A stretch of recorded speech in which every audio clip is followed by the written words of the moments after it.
What's up guys? How's it crack-a-lackin'?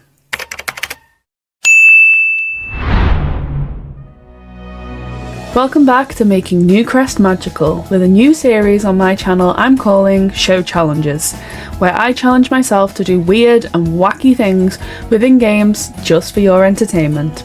Today we're heading back into character creation and we're making the Malfoys. If you've missed my previous videos in this series, I will link them in the description below. I highly recommend you go and watch them before you watch this video. After making the Weasleys and the Burrow, the next logical step for me was to make their greatest enemies, the Malfoys. Within the Malfoys, I also decided to include Bellatrix. Not only is she the sister to Narcissa, but who else is Molly Weasley gonna call a bitch, right? So without further ado, let's get creating. I found creating the Malfoy family pretty hard, not only because of things like the hair of Narcissa, which I couldn't physically recreate in The Sims, especially not only with base game items, but also with the fashion choices of each character. Overall, the Malfoy family have very gothic-like styles, using a lot of high necks and long skirts, and this didn't really come across very well on The Sims themselves. So I did have to update them into 2024 for some looks. Starting out with Narcissa, as mentioned, I couldn't get her two-toned hair all together, so the sim really didn't strike me as the character herself. Aging her in the face so she would suit the late actress, I added makeup. When looking at the actress herself, it seemed like she mainly wore eyeliner and penciled on eyebrows, with the occasional red lip. So I tried to recreate that idea the best I could. Within the films, we don't see a lot of Narcissa's character, so I knew from the off I was going to be limited within her creation. Once getting to the outfits, it was hard to differentiate what kind of outfits would be suited to each category. Every reference picture I saw showed her to be completely covered from head to toe, but still have an element of glam and sophistication around her. The one common theme from all the pictures I searched was the overuse of the colour black. The everyday outfit I took inspiration from this picture, and even though it doesn't look as right on the sim, I think it captured the essence of Narcissa. Formal wear, I included a little bit of the 2024 update that I mentioned, and showed a little bit more skin. Regardless, I think it looked pretty glamorous. I struggled with the formal wear as we don't really see Narcissa's character in any sort of formal setting. I would go as to say she has shown the same amount, if not less, on screen than Percy Weasley.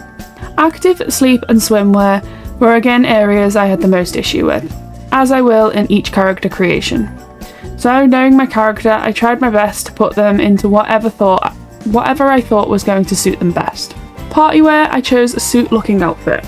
I wanted to try and replicate the style without using the same black skirt I felt I was using for everything else, and taking inspiration from this look with the embroidered top. An all black number ended up being selected for hot weather, and then cold weather I wanted to try and recreate one of the first moments we see Narcissa, wearing this green coloured coat. However, anything that looked semi-close to it wasn't in the right shade of green. So, heading back to what I've seen, you've guessed it, we're going back to black. Next was the task of naming her and figuring out her traits. Narcissa doesn't really run in the same lines as her sister, husband, or her son. She's very much more of a woman who marches to the beat of her own drum. But I also get the vibe that she's more trapped within the shadow of Lord Voldemort. Sorry, he who must not be named.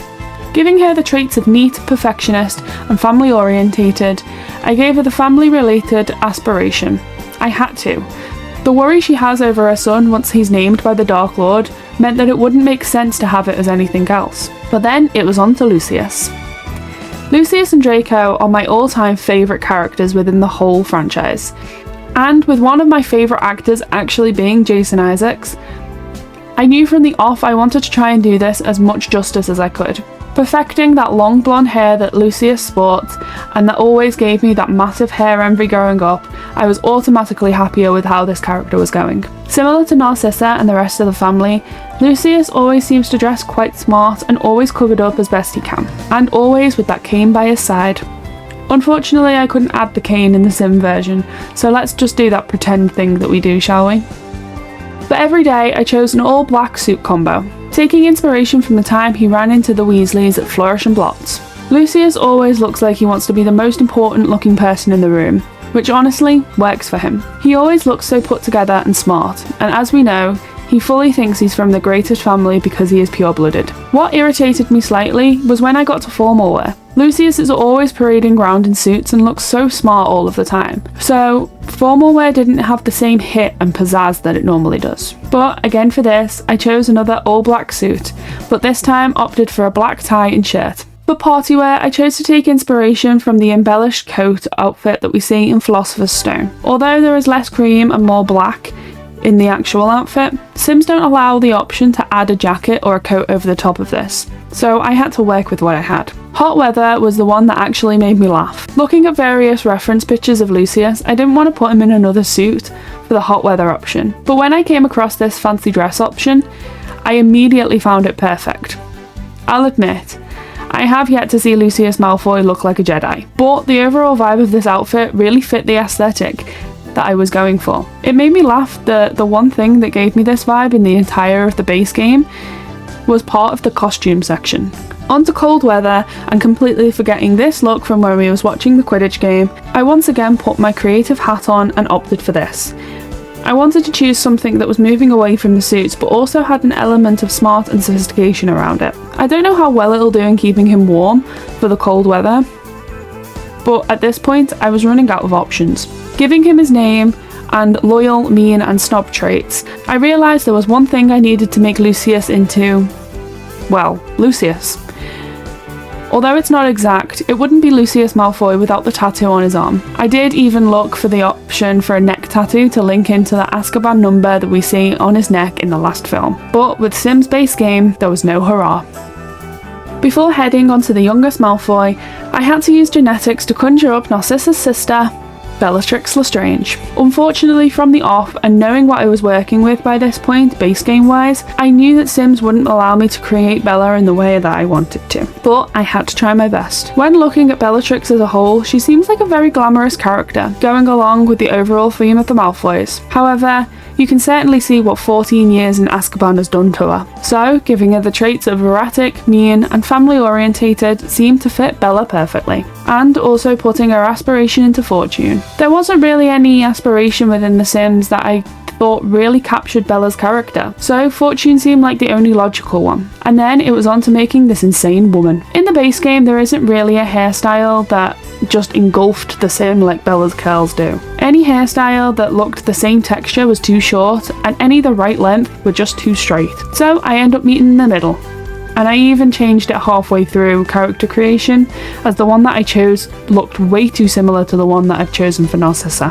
For every day, I paid homage to the black dress and boots that we always seem to see Bella in. Although it was a little shorter than I would have liked, I wanted there to be a strict difference between the style of Narcissa and the style of Bellatrix. Although there's a bunch of gold in this dress, and Bella is very dark and black when it comes to her outfit, I think it worked. For all of the outfits I was inspired by for this character, there are just different versions of a black dress and boots that we see her in most of scenes. For formal wear, I chose head to toe black with the full length skirt. This seemed to be the only way I could have full sleeves and a full skirt without it looking completely stupid on my Sims. I know for a fact that Bella's entire look wouldn't be this plunging, but I worked with what I had. Party wear, I went for another black dress paired with some knee-high boots, tights, and some black accessories, and then again the same for hot weather, this time paired with some fishnet tights to link into a stitched back together looking dress. Cold weather, once again making me laugh with the temptation of using fancy dress stuff, but stopping myself and opting for a black suit-like outfit,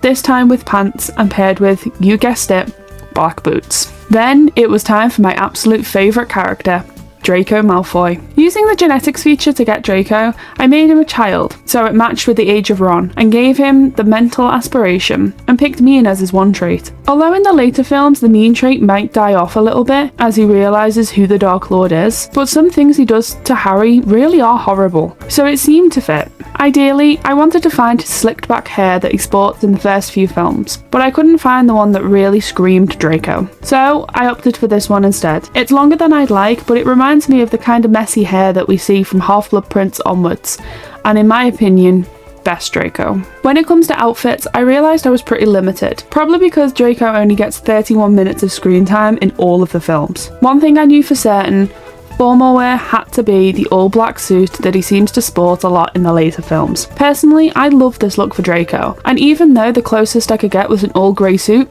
I'm pretty happy with it. Again, being creative for swim, sleep and activewear, I moved on to party wear and I tried to recreate a version of his Slytherin school uniform.